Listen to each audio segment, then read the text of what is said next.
Achtung, hier ist der Großdeutsche Rundfunk, Berlin. Heute, am 3. September 1939, meldet das Oberkommando der Wehrmacht. A boy who wanted to paint the world.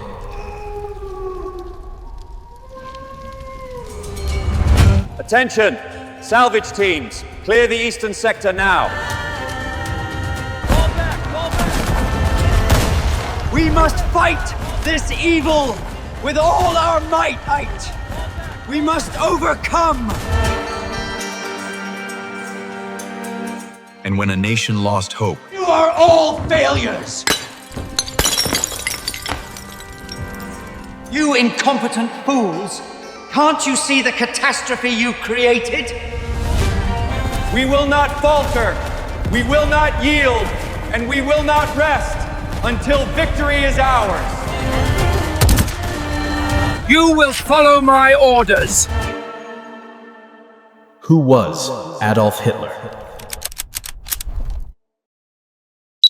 I think that it's just very important that we share the gifts that we've been given.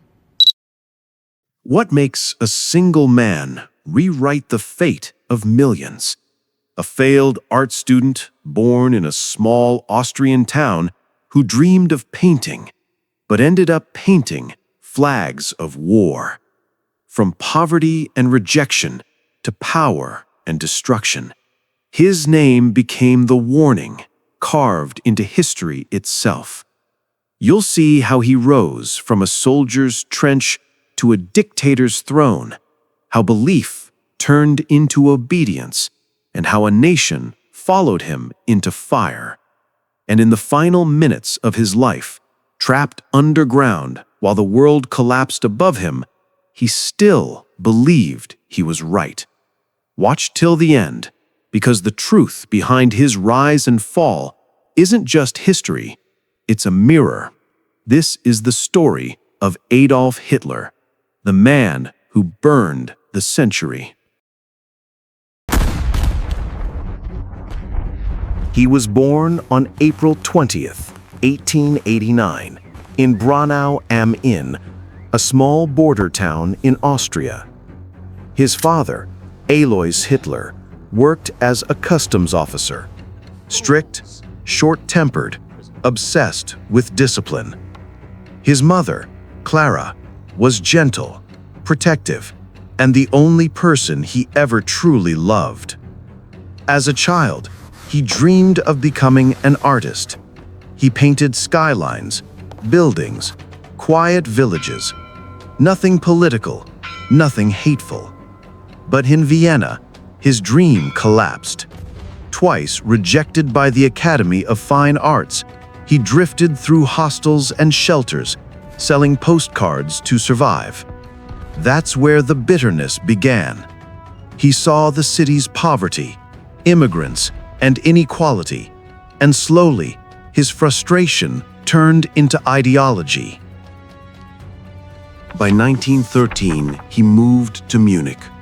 A year later, the world went to war. He joined the German army and fought in the trenches of World War I, carrying messages under fire, breathing poison gas, and watching entire battalions vanish. The war gave him belonging, it gave him purpose. When Germany surrendered in 1918, he felt personally betrayed. In that defeat, a new idea took root, that someone, somewhere, had stabbed the nation in the back. He didn't invent the myth, but he became its loudest voice. After the war, Germany was in chaos. Hunger, riots, and humiliation. The Treaty of Versailles stripped its power and pride. When Hitler discovered the German Workers' Party, it was a handful of angry men in a beer hall. Within months, he turned it into a movement. His voice, sharp, hypnotic, rhythmic, could fill a room and freeze it still. By 1923, he believed destiny was calling. The beer hall putsch, his first attempt to seize power, failed. Police opened fire. 16 followers died. Hitler was arrested, but prison didn't silence him. It gave him time to write. In his cell, he poured his hate into pages, Mein Kampf, a strange mix of autobiography, prophecy, and venom. Inside, he described the world as a ladder, races ranked, enemies named, purity demanded. He believed struggle was nature's law and mercy was weakness. He promised that one day he would rebuild Germany, not by healing, but by cleansing.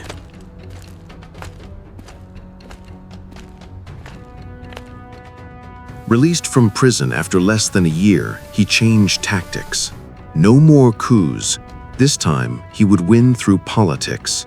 He used propaganda like a scalpel. Rallies, posters, parades, symbols. The swastika became a brand, and he became its salesman. The Great Depression of 1929 broke Germany's economy again. Millions jobless, homeless, hopeless. People didn't want truth. They wanted direction, and Hitler gave them certainty. Blame them, he said. Follow me. In January 1933, he was appointed chancellor. Democracy handed him the keys, believing it could control him.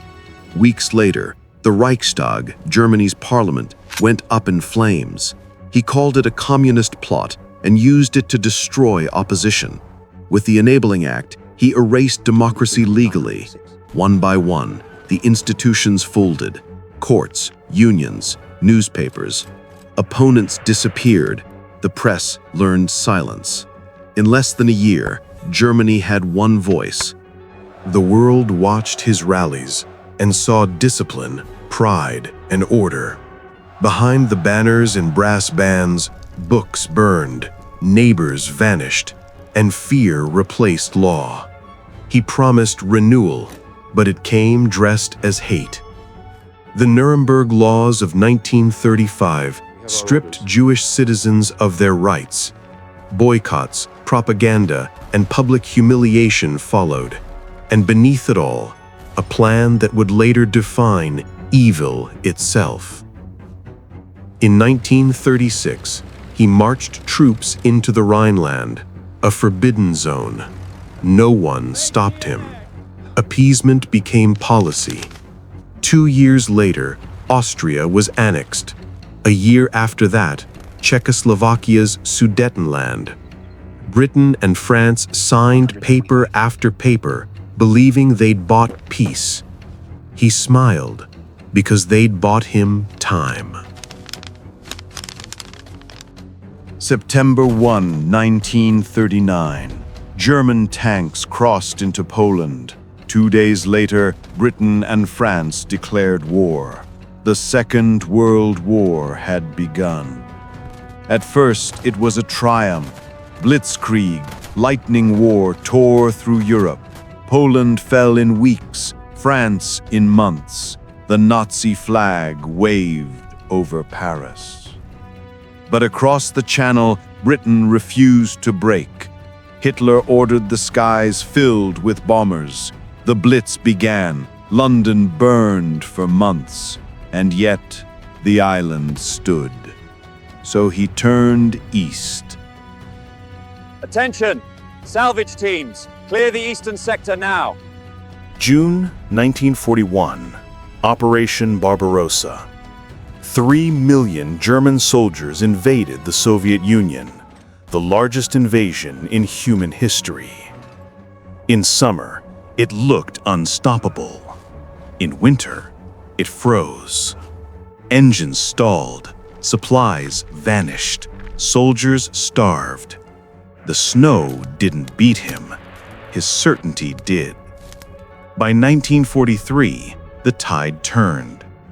Stalingrad, a city turned graveyard. His Sixth Army surrounded, defeated, and destroyed. 500,000 men lost. The myth of invincibility cracked. Still, he refused to retreat. He trusted no one. Not his generals, not his allies, not even his doctors.